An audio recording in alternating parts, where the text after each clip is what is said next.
Good morning, Oklahoma. Thanks for joining us again this week on Cow-Calf Corner. Our topic this week is safety and facilities in cattle handling. Facilities are important, but we always talk about an understanding of cattle behavior, stockmanship skills, and facilities are all key to reducing stress on cattle, efficiency of our labor when we're actually working cattle, and avoiding injury to both the cattle and mankind alike.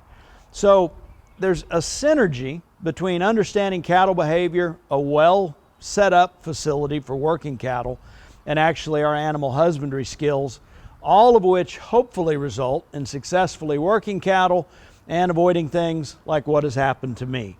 If we are thinking about the facility itself, there's a lot of different things to come to mind. Initially, I know anytime I'm going to lay out a facility, I start thinking about what are we going to build it out of? What is my most cost-effective means of coming up with the pipe and materials that I need to put into the thing?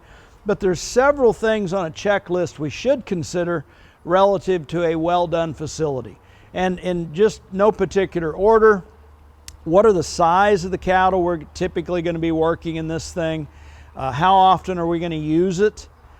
Is it something that it makes sense to shelter and put inside, or should it be outside in terms of the chute, the alleyway, and the tub? What is the lighting situation? If we are going to actually put it inside, lighting can be an issue at getting cattle to travel and work through a facility like we expect them to. We want to think about things like drainage.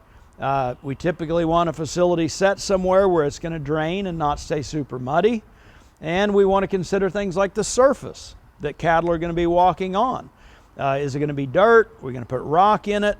If it is going to be concrete, we want to get that concrete finished at a rough enough texture that cattle are going to have sure footing when they actually walk on it. So Chapter 40 of the OSU Beef Cattle Manual actually has a lot of good information on laying out facilities and things to consider. Other stuff that we want to keep in mind is just the behavior of the animals. And all beef cattle, regardless of if they're a former show heifer or a herd bull, have got certain characteristics we want to keep in mind. Cattle have a flight zone. Cattle have a point of balance. Cattle are motivated by fear. They typically only have about one thought at a time. They don't like to be alone.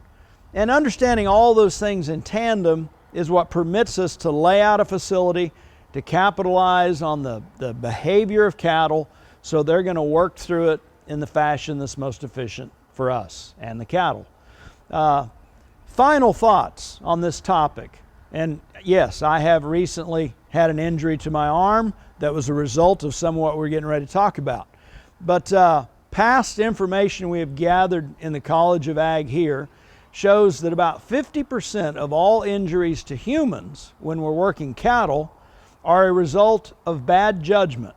And typically, in those instances where we have exhibited bad judgment and managed to get ourselves hurt, it's a result of being in a hurry, being tired, being preoccupied, or trying to get things done too quickly, which is exactly in how I ended up fracturing my arm a couple weeks ago. And all the above would be a checklist for me. So we want to think about what we're doing. We want to be focused on the task at hand. Let's give some thought to laying out those facilities so that they work as efficiently as possible.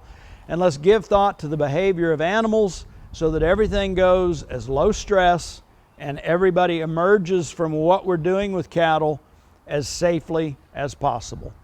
Thanks for joining us this week.